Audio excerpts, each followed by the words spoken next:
प्यारे बच्चों, कैसे हुआ? ऑनलाइन कक्षा के इस अंक में आप सबका स्वागत है। आशा करता हूँ आप सब स्वस्थ होंगे और इस तरह आप सुरक्षित और स्वस्थ रहकर ही देश की सेवा कर रहे होंगे, ऐसी मैं आपसे आशा रखता हूँ। बच्चों, जैसा कि हम सब संस्कृत के सेवक हैं, तो संस्कृत के बारे में और अधिक ज्ञान हम किस तरह इस ऑनलाइन माध्यम से पा सकते हैं, इसका हम सब प्रयास कर रहे हैं। हमारी जो संस्कृत भाषा है वो एक संस्कृत भाषा है, लेकिन उसमें कई विषय उसमें अंतर्भूत है। ऐसा ही एक विषय है साहित्य, और उस साहित्य को समझने के लिए या उसकी थाह पाने के लिए छंद का ज्ञान होना अतीव आवश्यक है। और उस छंद के बारे में आज हम पढ़ेंगे।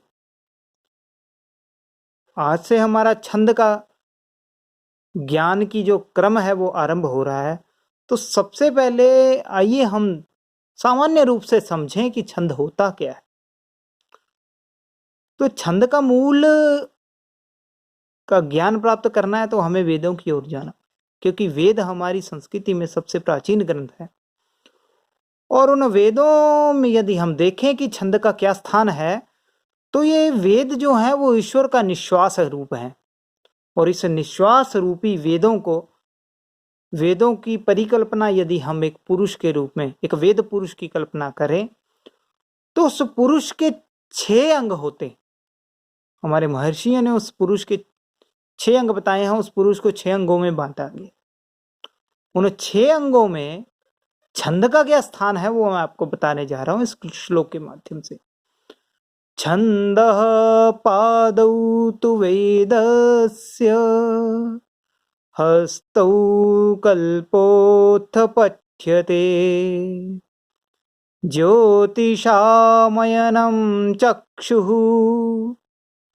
निरुक्तं श्रोत्रमुच्यते शिक्षाघ्राणं तु वेदस्य मुखं व्याकरणं स्मृतम् तस्मात् सांगमदित्यैव ब्रह्मलोके महीयते। इस श्लोक की आरंभिक पंक्ति में ही कहा गया है छंदः पादौ तु वेदस्य, अर्थात उस वेद पुरुष का पाद जो है वो छंद है। इसके अतिरिक्त और भी कहा गया कि कल्प उसके हस्त हैं, ज्योतिष उसकी आंखें हैं, निरुक्त उसके कान हैं, शिक्षा उसकी घ्राण है। शिक्षा घ्राणम तो वेदस्य मुखम व्याकरणम स्मृतम, और व्याकरण उसका मुख है। इस तरह जो इस वेदांग को के ज्ञान को प्राप्त कर लेता है वो ब्रह्मलोक को प्राप्त करता है। लेकिन हम प्रारंभिक पंक्ति पर अपना ध्यान केंद्रित करें तो यहाँ कहा गया है कि वेद पुरुष का जो पाद है वो क्या है? वेद पुरुष का पैर छंद है। जितना महत्व एक व्यक्ति के पांव का उसके शरीर में होता है, वही महत्व वेद में छंद का है।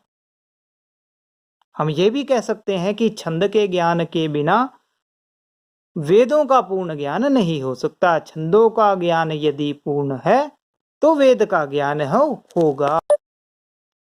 अब हम छंद के शाब्दिक अर्थ की बात करें तो छंद का अर्थ कई महर्षियों ने, कई भाषा वैज्ञानिकों ने बताया, लेकिन आरंभ में ही महर्षि यास्क, निरुक्त के जो कर्ता हैं, महर्षि यास्क ने छंद का अर्थ बताया है कि छंद शब्द जो है वो छद अथवा छदी धातु से बना है, जिसका अर्थ होता है आच्छादन। आच्छादन, और अपने इस आच्छादन के गुण के कारण ही ये छंद कहलाता है।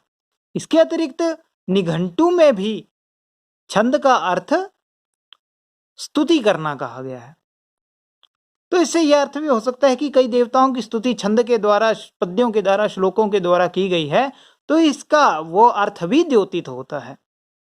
लेकिन इस पूरी जो बात है उससे हम इस निष्कर्ष पर पहुंचते हैं कि छंद का विकास जो हुआ है वो वेदांग के रूप में हुआ है। एक वेदांग के रूप में छंद का विकास हुआ है।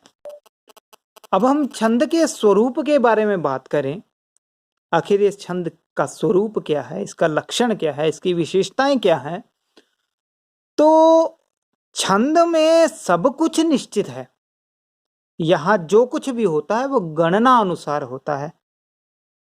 यहां लघु का भी ध्यान रखा जाता है, यहां गुरु का भी ध्यान रखा जाता है। कहां गुरु होगा, कहां लघु होगा, ये सब का सब निश्चित है। अर्थात यहां संख्या का विशेष महत्व है। यहां अक्षरों के परिमाण को ही विशेष माना जाता है। इसलिए महर्षि कात्यायन ने सर्वानुक्रमणी में कहा है कि यदक्षर परिमाणम तच्छंदः, कि जहां पे अक्षर परिमाण है उसी को ही छंद कहा जाता है। इसके अतिरिक्त अथर्ववेद की सर्वानुक्रमणी में कहा गया है कि अक्षरों की संख्या के अवच्छेदक को ही छंद कहा जाता है। इसलिए अक्षरों का विशेष महत्व है। जहां अक्षरों की गणना की जाती है, सब कुछ कैलकुलेटेड जहां है, उसको हम छंद कह सकते हैं। अब इन छंदों की क्या आवश्यकता है, इन छंदों का और अधिक विशेषताएं क्या है और अधिक लाभ क्या है, तो उसके बारे में आपको मैं बताना चाहता हूं कि भारत की परंपरा जो है वो कंठस्थ करने की परंपरा रही। यहां शास्त्रों को बार बार रटा जाता था। इसलिए रटा जाता था कि वो शास्त्र रक्षित रहे। हम जानते हैं कि आतताइयों ने, आक्रमणकारियों ने, यवनों ने नालंदा जैसे हमारे प्रकृष्ट जो विश्वविद्यालय थे उनको जला दिया। 6-6 महीनों तक पुस्तकालय जलते रहे। लेकिन आज भी हमारा जो ज्ञान है वो सुरक्षित है। कहा जाता है कि यूनान, मिस्र, रोमा सब मिट गए जहां से, बाकी बचा है फिर भी नामो निशा हमारा। एक बात है कि हस्ती मिटती नहीं हमारी, सदियों रहा है दुश्मन दौरे जहां हमारा। हमारी हस्ती इसलिए बची हुई है, हमारी हस्ती अब तक अवस्थित इसलिए है क्योंकि हमारा ज्ञान जो था वो हमारे कंठ में था। अब ये जो कंठस्थ परंपरा है, इसका पोषण यदि सबसे अधिक किया है तो उसका पोषण छंद ने किया। छंद ने किया है या पद्य ने किया है? ऐसा मैं क्यों कह रहा हूं कि छंद ने ही इसका पोषण किया है? क्योंकि हम जानते हैं कि संस्कृत साहित्य की 2 विधाएं हैं। अर्थात संस्कृत काव्य को या संस्कृत ग्रंथों को 2 प्रकार से लिखा जाता है, एक पद्य में और दूसरा गद्य में। अब जो पद्य है वो मैंने आपको बताया कि सब कुछ निश्चित है, लेकिन गद्य में निश्चित कुछ नहीं है। वो कितना लंबा भी हो सकता है, छोटा भी हो सकता है, वहां निश्चित कुछ नहीं है। इसलिए हमारी जो कंठस्थ परंपरा है उसका पोषण छंद ने किया है, क्योंकि उस छंद में एक लयात्मकता है, एक भाव है, एक गेयात्मकता है। उसको गाया जा सकता है। हम छंद को गा सकते हैं और जब गाएंगे तो वो याद होगा। जैसे हम किसी कक्षा में किसी छोटे से बच्चे को यदि हम एक पाठ याद करने को दें, वो पाठ गद्य में है, संभवतः कुछ बच्चे याद कर जाएं लेकिन सभी नहीं कर पाएंगे। लेकिन यदि कविता है, उसको गाकर यदि बच्चों को सिखाएंगे तो मुझे लगता है कि लगभग सभी बच्चे याद कर जाएंगे। अतः ये तो निश्चित ही है कि पद्य को याद करना सरल है और पद्य का निर्माण छंद के ही द्वारा होता है, क्योंकि छंद का आच्छादन उसमें है। छंद द्वारा जो निश्चित किया जाता है, छंदों द्वारा जो निश्चित पद्धति बताई गई है, उसी में ही पद्यों का निर्माण होता है। जबकि गद्य में ऐसा कुछ नहीं है। गद्य में सीमाओं का निर्धारण नहीं है। गद्य लंबा भी हो सकता है, गद्य छोटा भी हो सकता है, गद्य एक लंबे समास में भी हो सकता है, छोटे समास में भी हो सकता है। जबकि पद्य में यति अर्थात जो रुकना है गति और लय, इन तीनों का विशेष ध्यान रखा जाता है। और इसी ध्यान रखने की वजह से जो पाठक है उसके ध्यान में रहता है कि मुझे रुकना कहाँ है, मुझे कहाँ गति बढ़ानी है, कहाँ गति मुझे धीरे करनी है, किस लय में मुझे गाना है। तो इसलिए ये जो हमारी कंठस्थ परंपरा है, इसका रक्षण यदि किया है तो उसके मूल में छंद है। इसका बच्चों मैं आपको उदाहरण भी देना चाहता हूं। जैसे मां सरस्वती की स्तुति है, नत्वा सरस्वतीं देवीं शुद्धां गुण्यां करोम्यहम् पाणिनीय प्रवेशाय लघु सिद्धांत कौमुदीम। अब देखिए कि ये जो लघु सिद्धांत कौमुदी नामक व्याकरण ग्रंथ का जो ये मंगलाचरण है, इसमें कहा गया है कि सरस्वती को प्रणाम करके हम लघु सिद्धांत कौमुदी का आरंभ कर रहे हैं, इस तरह का अर्थ निकलता है। लेकिन यदि इसे श्लोक के माध्यम से जब लेखक ने कहा तो इसको कंठस्थ करने में सरलता रहती है। ऐसा ही उदाहरण यदि हम थोड़ा सा हिंदी में समझें तो राम के चरित्र के बारे में कितना कितना कहा गया है, लेकिन सब बातें हर किसी को याद नहीं रहती हैं। लेकिन इसी बात को यदि हम एक छंद में के द्वारा या इस कविता के माध्यम से यदि समझें तो कहा गया है कि राम तुम्हारा चरित स्वयं ही काव्य है, कोई कवि बन जाए सहज संभाव्य है। आप देख सकते हैं कि किस तरह काव्य और संभाव्य, इस तरह से शब्दों का सुंदर निबंधन किया जाता है और इस निबंधन के कारण ही भावों का उत्पत्ति होती है। और भावों के प्रति आकर्षण तो हर मनुष्य का रहता ही है। इसलिए बच्चा हो या छोटा, सभी छंद के प्रति आकर्षित होते हैं क्योंकि उसमें गायन है, उसमें क्योंकि वो गेय है।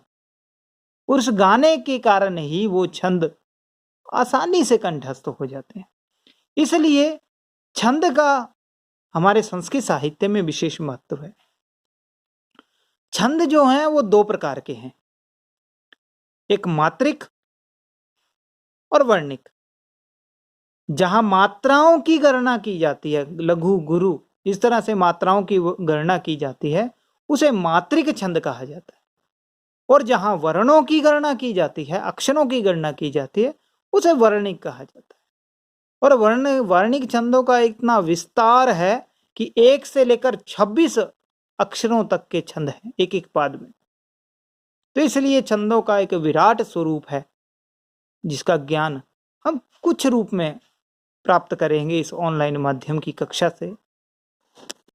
अतः अंत में मैं यही कहना चाहता हूं कि जिसमें निश्चित अक्षर है, एक निश्चित लय है, एक निश्चित प्रवाह है, एक निश्चित गति है और